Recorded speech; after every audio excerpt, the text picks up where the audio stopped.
ভিডিওতে আমরা সপ্তম শ্রেণী তৃতীয় পর্যায়ক্রমিক মূল্যায়নে পরিবেশ ও বিজ্ঞানে 3 নম্বর স্কুলের প্রশ্ন উত্তরগুলো আলোচনা করব।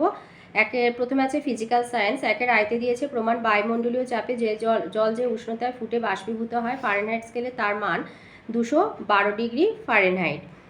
কারণ প্রমাণ বায়ুমণ্ডলীয় চাপে জলের ফুটন্ত জলের উষ্ণতা 100, তাহলে 100 ডিগ্রি সেলসিয়াস হচ্ছে, তো 100 ডিগ্রি সেলসিয়াস, তো 100 ডিগ্রি সেলসিয়াস সমান আমাদের ফারেনহাইট হচ্ছে 212 ডিগ্রি ফারেনহাইট। দুয়ে দিয়েছে সিজিএস পদ্ধতিতে তাপের একক হচ্ছে ক্যালোরি, এসআইতে তাপের একক হলো জুল। তিনে দিয়েছে আলোকরশ্মি প্রতিফলক তলের ওপর লম্বভাবে পড়লে প্রতিফলন কোণের মান হয় 0 ডিগ্রি। 4 চলন্ত সাইকেলের চাকার গতি হচ্ছে চলন ও ঘূর্ণন গতির মিশ্রণ। 5 নিউটনের দ্বিতীয় গতিসূত্র অনুসারে বল সমান ভর ইন্টু ত্বরণ। 6 কার্য ডব্লু, বল এফ আর সরণ ডি হলে এদের মধ্যে সম্পর্ক ডব্লু সমান এফ ইন্টু ডি। 7 আছে লেড এবং কিউপ্রিক ক্লোরাইডে বিক্রিয়া, লেড ক্লোরাইড আর কপার প্রতিস্থাপিত হয়েছে, তাই এটা প্রতিস্থাপন বিক্রিয়া। আর 8 দিয়েছে আচ্ছা Al2O3 হচ্ছে অ্যালুমিনিয়াম, এই যে Al2O3 হচ্ছে অ্যালুমিনিয়াম অক্সাইডের সংকেত, তাহলে অ্যালুমিনিয়াম অক্সাইডের সংকেত হচ্ছে Al2O3, তাহলে এখানে বলেছে উপস্থিত অ্যানায়নটি হচ্ছে O2 মাইনাস। 9 দিয়েছে NO2O মানে নাইট্রাস অক্সাইডে এনের যোজ্যতা হবে 2। 10 দিয়েছে ভিনিগারে থাকে না, এনের যোজ্যতা হবে 1, অক্সিজেনের 2, এনের যোজ্যতা হবে 1। 10 দিয়েছে ভিনিগারে থাকে অ্যাসিটিক অ্যাসিড 11, আমাদের প্রতিদিনের খাবারের কত শতাংশ আম্লিক হওয়া প্রয়োজন 20%। 12 বলেছে একটি বিকারে সামান্য কস্টিক সোডা দ্রবণে 2 ফোঁটা ফেনাপথ্যালিন দিলে দ্রবণটি হবে গোলাপি। 2 আয়তে আছে 0 ডিগ্রি সেলসিয়াস উষ্ণতার 1 গ্রাম বরফকে 0 ডিগ্রি সেলসিয়াস উষ্ণতার 1 গ্রাম জলে পরিণত করতে কত তাপ লাগবে 80 ক্যালোরি। 2 দিয়েছে কাঠ মাটি ইট এগুলোকে অস্বচ্ছ মাধ্যম বলা হয় কেন? লিখবে যে এইসব মাধ্যমের মধ্য দিয়ে আলো একেবারেই চলাচল করতে পারে না, তাই জন্য কাঠ মাটি ইট এদেরকে অস্বচ্ছ মাধ্যম বলা হয়ে থাকে। 3 দিয়েছে সূচিছিদ্র ক্যামেরা, ছিদ্র থেকে বস্তুর দূরত্ব বাড়লে প্রতিকৃতির কিরূপ পরিবর্তন হবে, প্রতিকৃতি ক্রমশ ছোট হবে। 4 দিয়েছে সমবেগে চলমান কোনো বস্তুর ক্ষেত্রে ত্বরণ কত হবে। ত্বরণ মানে হচ্ছে বেগের পরিবর্তন বাই সময়, তাহলে কোনো বস্তুকণা সমবেগে গতিশীল হলে তার বেগের পরিবর্তন যেহেতু শূন্য হয় তাই বস্তুকণার ত্বরণও শূন্য হবে। যেহেতু সমবেগে গতিশীল কোনো বস্তুর বেগের পরিবর্তন শূন্য হয় তাই বস্তুকণার ত্বরণও শূন্য হবে, এটা 1 নম্বরে, তাই লিখবে যে সমবেগে চলমান কোনো বস্তুর ক্ষেত্রে ত্বরণ শূন্য হবে।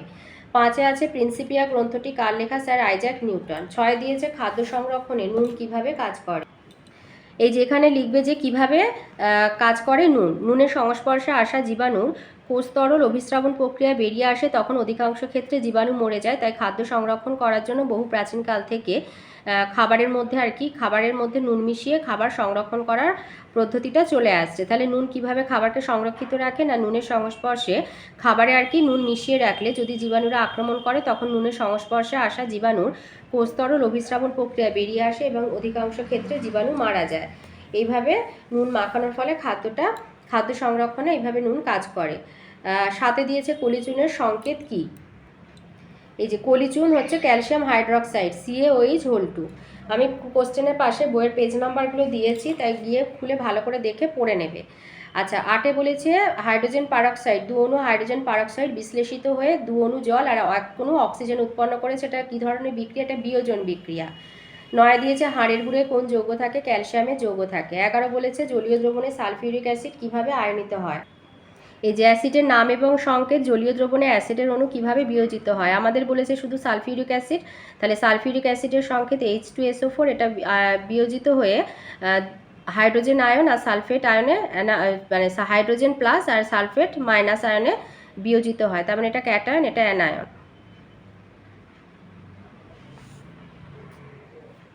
3 দাগে আসি। 3 আয়তে দিয়েছে জল দিয়ে ঘর মোছার পর মেঝে ঠান্ডা হয়ে যায় কেন, লিখবে জল দিয়ে ঘর মোছা হলে জল মেঝে থেকে লিনতাপ সংগ্রহ করে এবং বাষ্পীভূত হয়, তাই মেঝে ঠান্ডা হয়।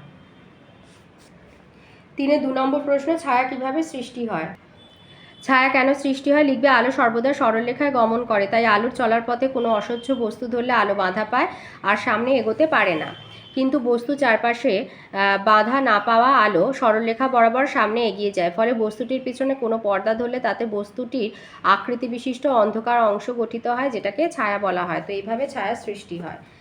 3 দিয়েছে দ্রুতি এবং বেগের মধ্যে পার্থক্য লেখো, দ্রুতি আর বেগের মধ্যে পার্থক্য। দ্রুতিটা আগে বলে নিচ্ছি, যে কোনো গতিশীল বস্তু 1 সেকেন্ডে যে দূরত্ব অতিক্রম করে তাকেই বস্তু দ্রুতি বলে। দ্রুতির শুধু মান আছে, কোনো অভিমুখ নেই। গতিশীল বস্তুর গড় দ্রুতি কখনো শূন্য হতে পারে না। সমদ্রুতি সম্পন্ন বস্তু সমবেগ সম্পন্ন নাও হতে পারে। এবার বেগ বলছি, 1 সেকেন্ডে কোনো গতিশীল বস্তুর সরণকে ওই বস্তুর বেগ বলে। বেগের মান ও অভিমুখ দুই আছে।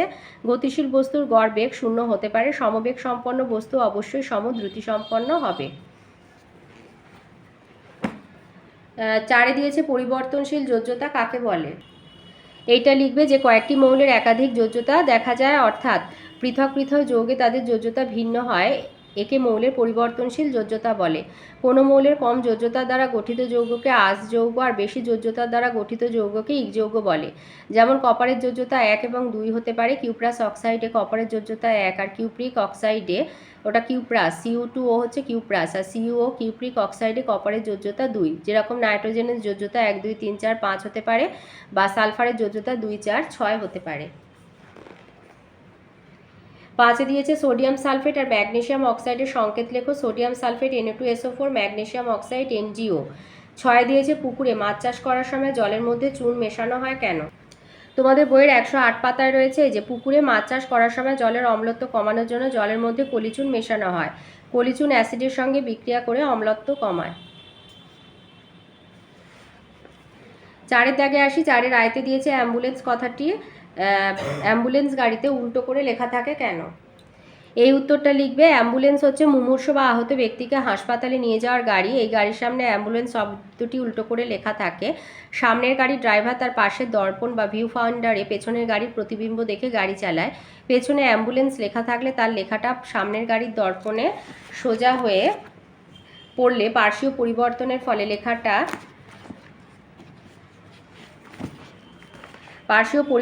ফলে লেখাটা আবার উল্টে যায়, অর্থাৎ সোজা হয়ে অ্যাম্বুলেন্স রূপে আয়নাতে দেখা যায়। ফলে সামনের গাড়ির ড্রাইভার লেখাটা সহজে পড়তে পারে এবং অ্যাম্বুলেন্সকে রাস্তা ছেড়ে দেয়। 2 দিয়েছে অতিবেগুনি রশ্মির ক্ষতিকারক প্রভাব উল্লেখ করো। এটা তোমাদের বইয়ের 36 পাতায় রয়েছে, অদৃশ্য আলোর ক্ষতিকারক প্রভাব চ্যাপ্টারে। যেখানে লিখবে যে দৃশ্যমান আলোর চেয়ে ক্ষতিকারক রশ্মি জীবন্ত কোষের পক্ষে অতিবেগুনি রশ্মি তোমার অনেক বেশি ক্ষতিকারক রশ্মি বলছি। অতিবেগুনি রশ্মি অনেক বেশি ক্ষতিকারক। সরাসরি চোখে পড়লে চোখের লেন্সের ক্ষতি হয়। চোখের মধ্যে যে আলোক সংবেদী স্তর বা রেটিনা আছে তারও ক্ষতি করে। এছাড়া চামড়ায় সূর্যালোকের অতিবেগুনি রশ্মি পড়লে চামড়ার ক্যান্সারও হতে পারে। তাহলে লিখবে যে দৃশ্যমান আলোর চেয়ে অতিবেগুনি রশ্মি অনেক বেশি জীবন্ত কোষের পক্ষে অনেক বেশি ক্ষতিকর। সরাসরি চোখে পড়লে চোখের লেন্সের ক্ষতি হয়। চোখের মধ্যে যে আলোক সংবেদী স্তর বা রেটিনা আছে তারও ক্ষতি হয়। এছাড়াও চামড়ায় সূর্যালোকের অতিবেগুনি রশ্মি পড়লে চামড়ার ক্যান্সার হতে পারে।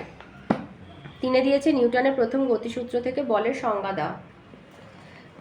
এই যে নিউটনের প্রথম গতিসূত্র থেকে বলের সংজ্ঞা দাও। লিখবে, বাইরে থেকে যা প্রয়োগ করে কোনো বস্তু স্থির বা গতিশীল অবস্থার পরিবর্তন করা হয় বা পরিবর্তন করার চেষ্টা করা হয় তাকে বল বলে। 4 দিয়েছে চিত্রসহ কার্বন পরমাণুর গঠন লেখো।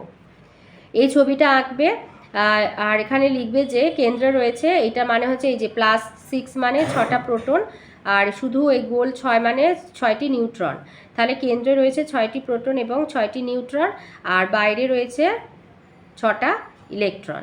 আর -6 মানে হচ্ছে 6টা ইলেকট্রন। 1 2 3 4 5 6 যতগুলো প্রোটন ততগুলো ইলেকট্রন থাকে, তা যার জন্য পরমাণু নিস্তরিত হয়ে থাকে। 5 দিয়েছে রাসায়নিক সমীকরণের সমতা বিধানের প্রয়োজনীয়তা লেখো। এই উত্তরটা লিখবে যে রাসায়নিক বিক্রিয়ার ক্ষেত্রে বিক্রিয়ক পদার্থগুলির মোট পরমাণু সংখ্যা বিক্রিয়াজাত পদার্থগুলির মোট পরমাণু সংখ্যার সমান, অর্থাৎ রাসায়নিক সমীকরণের বাঁ দিকের পদার্থগুলির মোট পরমাণু সংখ্যা সমান ডান দিকের পদার্থগুলির মোট পরমাণু সংখ্যা।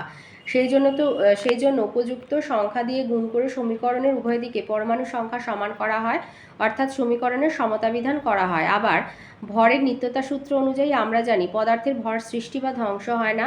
তাই বিক্রিয়ক পদার্থগুলির অণুতে বিভিন্ন পরমাণু সংখ্যা আর বিক্রিয়াজাত পদার্থগুলির অণুতে বিভিন্ন পরমাণু সংখ্যা সমান হলে তবেই বিক্রিয়ক আর বিক্রিয়াজাত পদার্থগুলির ভর সমান হবে। তাই জন্য রাসায়নিক সমীকরণে সমতা বিধান প্রয়োজন।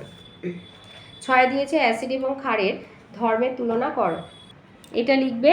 অ্যাসিডের ধর্ম আগে বলছি, এটা এক হচ্ছে এটা অ্যাসিডের স্বাদ টক, 2 অ্যাসিড জলে ভেজানো নীল লিটমাসকে লাল করে, 3 অ্যাসিড জলীয় দ্রবণে হাইড্রোজেন আয়ন উৎপন্ন করে। ক্ষারের ধর্ম সাধারণভাবে ক্ষার স্বাদে কষা, 2 হচ্ছে ক্ষার জলে ভেজানো লাল লিটমাসকে নীল করে, আর 3 ক্ষারীয় জলীয় দ্রবণ হাইড্রক্সিল আয়ন উৎপন্ন করে। এবারে আসি লাইফ সায়েন্সের প্রশ্নে। লাইফ সায়েন্সে বলেছে একের দাগে আছে সঠিক উত্তর বেছে বাক্য সম্পূর্ণ করো। আয়তে আছে অ্যাক্টিন নামক প্রোটিন থাকে পেশিতে, 2 লিপিডের একটি উৎস হলো ঘি, 3 আয়োডিনের অভাবজনিত রোগ হলো গয়টার, 4 নাসার গবেষণা অনুযায়ী গত 1 শতাব্দীর মধ্যে উষ্ণতম বছর 2005। 5 বলেছে বর্তমানে সারা পৃথিবীতে যত সংখ্যক প্রজাতি ধ্বংসের মুখে রয়েছে তার সংখ্যা হচ্ছে 15,500। 6 একটি পরিণত ম্যানগ্রোভ গাছ বছরে প্রতি 1 হেক্টর জমিতে সোডিয়াম সরবরাহ করে 32 কেজি। 7 একটি ভাইরাস ঘটিত রোগ পোলিও, 8 চিকুনগুনিয়া রোগ ছাড়া এডিস মশা, 9 ব্ল্যাক ডেথ নামে পরিচিত রোগটি হচ্ছে প্লেগ। 2 এর আয়তে আছে ভেজাল সর্ষের তেল খেলে কোন রোগ হয়, ড্রপসি। 2 দিয়েছে যেসব বস্তু দেহে অ্যালার্জি সৃষ্টি করে তাদের অ্যালার্জেন বলা হয়। 3 দিয়েছে ছত্রাকরা সাধারণত কোন জাতীয় খাবারে বেশি জন্মায়। যে খাবারে কার্বোহাইড্রেটের পরিমাণ বেশি থাকে ছত্রাকরা সাধারণত সেই খাবারেই জন্মায়। তাহলে কার্বোহাইড্রেটের পরিমাণ বেশি যে খাবারে ছত্রাকরা সেই খাবারে বেশি জন্মায়। 4 দিয়েছে খাদ্য খাদকের সম্পর্ককে কি বলে। এটার জন্য নম্বর আছে আমাদের, কত নম্বর আছে, 1 নাম্বার করে, তাই একটুখানি শুধু লিখবো যে খাদ্য খাদকের এই সম্পর্ককে খাদ্য শৃঙ্খল বলা হয়ে থাকে। আর একটা খাদ্য শৃঙ্খল অন্যান্য খাদ্য শৃঙ্খলের সম্পর্কযুক্ত তৈরি করে খাদ্য জাল। তাহলে খাদ্য খাদকের সম্পর্ককে বলা হয় খাদ্য শৃঙ্খল। 5 দিয়েছে প্রবাল বা কোরাল কোন পর্বভুক্ত প্রাণী, নিডেরিয়া। 6 দিয়েছে সাইবেরিয়ার বাঘ অস্তিত্ব সংকটের প্রধান কারণ কি। এই উত্তরটা লিখবে সাইবেরিয়ার বাঘের অস্তিত্ব সংকটের অন্যতম কারণ হচ্ছে তাদের বাসস্থান ধ্বংস হয়ে যাওয়া। তাহলে প্রধান কারণ বাসস্থান ধ্বংস হয়ে যাওয়া। 7 দিয়েছে ফ্যাটে গুলে যায় 2টো ভিটামিন এ আর ডি। আর 8 দিয়েছে তন্তু সমৃদ্ধ 2টি খাদ্য উৎসের নাম লেখো। 2টি খাদ্য উৎস হচ্ছে সজনে ডাঁটা, বাঁধাকপি, চাল, আপেল, বীজের খোসা, ওট। এই যে নিচের খাবারগুলিতে বেশি পরিমাণে তন্তু থাকে, মানে ওই খাদ্য তন্তু থাকে। তাহলে সজনে ডাঁটা, বাঁধাকপি। এছাড়া তোমরা চাল, আপেল বা বীজের খোসা, ওট এগুলোও দিতে পারো। 9 বলেছে মানুষের ত্বক বা চামড়ায় কত শতাংশ জল থাকে, 64% জল থাকে। 3 দাগে আসি। 3 দাগে প্রত্যেকটার মান হচ্ছে 3টে করতে হবে 2 নাম্বারের করে। তো বলেছে এখানে বাড়িতে কিভাবে বিশুদ্ধ পানীয় জল তৈরি করা যায়। তো এটা বইয়ের 173 পাতাতে রয়েছে, কিন্তু মানে ছায়া প্রকাশনীতে দেখলাম ভালো দেয়া আছে, তো ওখান থেকে বলছি। এই উত্তরটা লিখবে যে এক হচ্ছে বিভিন্ন পদ্ধতিতে তৈরি করা যায়। এক হচ্ছে জলের উৎস থেকে পাওয়া জল অত্যন্ত 20 মিনিট ফুটিয়ে ঠান্ডা করে ছেঁকে নিতে হবে। 2 ফিল্টার যন্ত্রে জল রেখে শোধন করা যেতে পারে, এর ফলে জল জীবাণুমুক্ত হওয়ার পাশাপাশি যে সমস্ত পদার্থ সচরাচর ফুটিয়ে ধ্বংস করা যায় না সেই সমস্ত দূষিত পদার্থগুলি পরিশোধিত হয়। আর 3 খুব তাড়াতাড়ি জলকে জীবাণুমুক্ত করতে হলে জলে হ্যালোজেন ট্যাবলেট দিয়ে শোধন করা হয়। 2 নম্বর প্রশ্ন দিয়েছে যে অপুষ্টির ফলে শিশুর দেহে কি কি উপসর্গ দেখা যায়।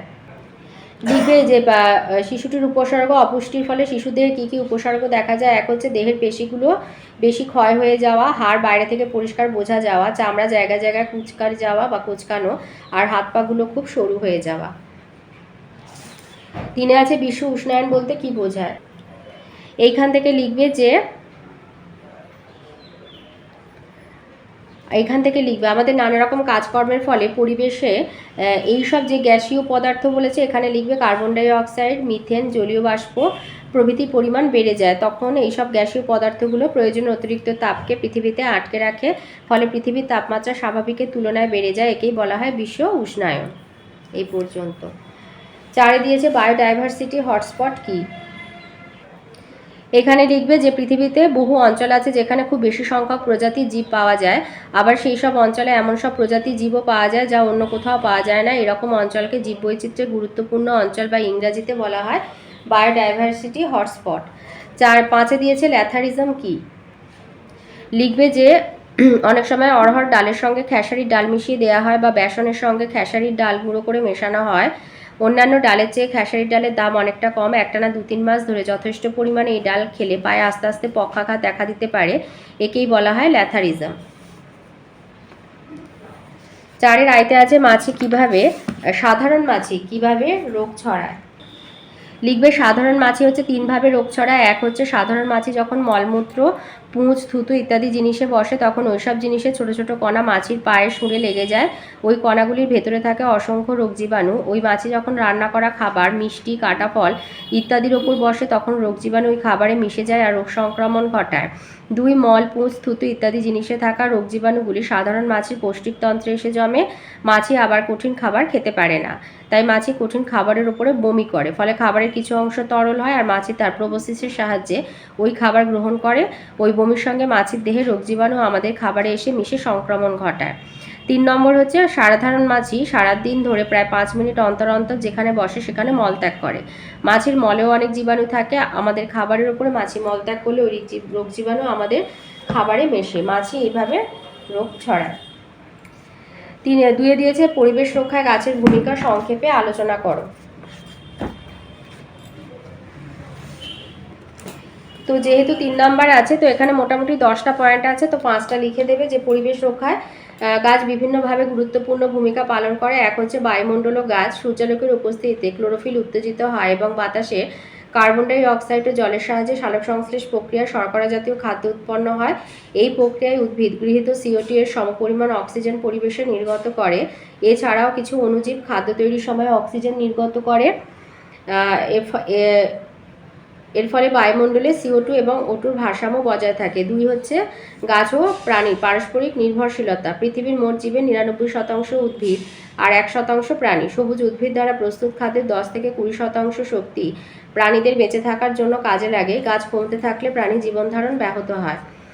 3 হচ্ছে গাছ ও খাদ্য সম্পর্ক। সূর্যের আলো, মাটি থেকে শোষিত খনিজ লবণ মিশ্রিত জল ও কার্বন ডাই অক্সাইডের সাহায্যে গাছ খাদ্য প্রস্তুত করে। এই উৎপাদক গাছকে বিভিন্ন শ্রেণীর খাদ্য প্রাণীরা খাদ্য হিসাবে গ্রহণ করে খাদ্য সম্পর্কের মাধ্যমে খাদ্য শৃঙ্খল সৃষ্টি করে। 4 হচ্ছে গাছ ও জলচক্র।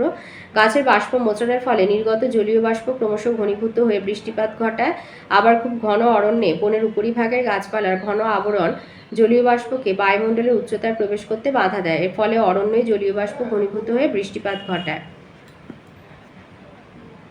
এছাড়া আছে গাছ ও পরিবেশের তাপমাত্রা রক্ষা। গাছপালা থেকে বাষ্প মোচনের সময় জল বাষ্পে পরিণত হতে উদ্ভিদ দেহ আশেপাশের পরিবেশ থেকে তাপ গ্রহণ করে, ফলে যেখানে গাছপালা বেশি সেখানে তাপমাত্রা কম হয়। গাছ আবার কিছুটা ঝড়ের গতিবেগ কমাতে সাহায্য করে, তাই ঝড়ের কারণে সংঘটিত বিপুল ক্ষয়ক্ষতির হাত থেকে গাছপালা প্রাণীজগৎকে রক্ষা করে। মাটির ক্ষয়। গাছ ও মাটির ক্ষয় দেবে। মাটির নিচে অবস্থিত গাছের প্রধান মূল, শাখামূল ও প্রশাখামূল মাটির কণাগুলিকে দৃঢ়ভাবে আটকে রাখে, তাই অতিরিক্ত বৃক্ষচ্ছেদন ও ঘাস জমির অপব্যবহার ভূমিক্ষয়ের সূত্রপাত ঘটায়। 3 আছে মানসিক স্বাস্থ্য ভালো রাখতে গেলে আমাদের কি করা দরকার। এইটা লিখবে। মানসিক স্বাস্থ্য ভালো রাখতে গেলে আমরা যা কিছু করি, 1 হচ্ছে ব্যবহারিক পরিবর্তন, যেমন কুঅভ্যাস শনাক্তকরণ এবং তাকে দূরীকরণ। 2 মনোবল বৃদ্ধি, কোনো কুঅভ্যাস ছাড়ার জন্য মনের জোরকে বাড়িয়ে তোলা। 3 মনের কথা খুলে বলা। 4 হচ্ছে বিতর্কিত ব্যাপারে খোলাখুলি আলোচনা করা। 5 ধ্যান ও একাগ্রতা বৃদ্ধি। 6 পাঠ্যক্রম বহির্ভূত ব্যাপারে চর্চা, যেমন ছবি আঁকা, গান, খেলাধুলা ইত্যাদি।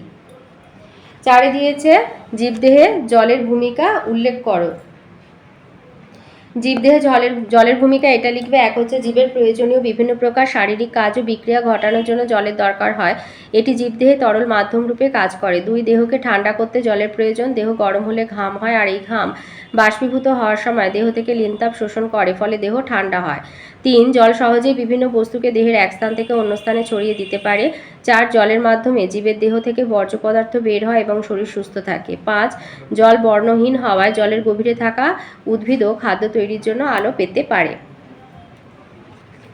5 আছে প্রক্রিয়াজাত প্রাকৃতিক খাদ্য। প্রক্রিয়াজাত খাদ্য আর সংশ্লেষিত খাদ্য কাকে বলে, উদাহরণ দাও। প্রাকৃতিক খাদ্য কাকে বলে লিখবে। যে সমস্ত খাদ্য আমরা প্রাকৃতিক উৎস থেকে পাই এবং কোনো রকম প্রক্রিয়াকরণ ছাড়াই সরাসরি খাদ্য হিসাবে গ্রহণ করা যায় এবং পুষ্টিগুণ সর্বাধিক, তাকে প্রাকৃতিক খাদ্য বলে, যেমন বিভিন্ন প্রকারের ফল, আম, কলা, তরমুজ, পেয়ারা। সংশ্লেষিত খাদ্য, যে সমস্ত খাদ্যবস্তু প্রাকৃতিক উৎস থেকে গৃহীত খাদ্য উপাদান ও কৃত্রিম উপাদান সহযোগে রসায়নাগারে জটিল পদ্ধতিতে প্রস্তুত করা হয়, তাকে সংশ্লেষিত খাদ্য বলে, যেমন cake, biscuit, chocolate, squash, cold drinks. আর প্রক্রিয়াজাত খাদ্য হচ্ছে যে সমস্ত খাদ্যবস্তু প্রকৃতি থেকে গৃহীত খাদ্য উপাদান নানা রকম প্রক্রিয়াকরণ এর মাধ্যমে প্রস্তুত করা হয়, পুষ্টিগুণ প্রাকৃতিক খাদ্যের তুলনায় সামান্য কম হয়, তাদের প্রক্রিয়াজাত খাদ্য বলে, যেমন রুটি, ভাত।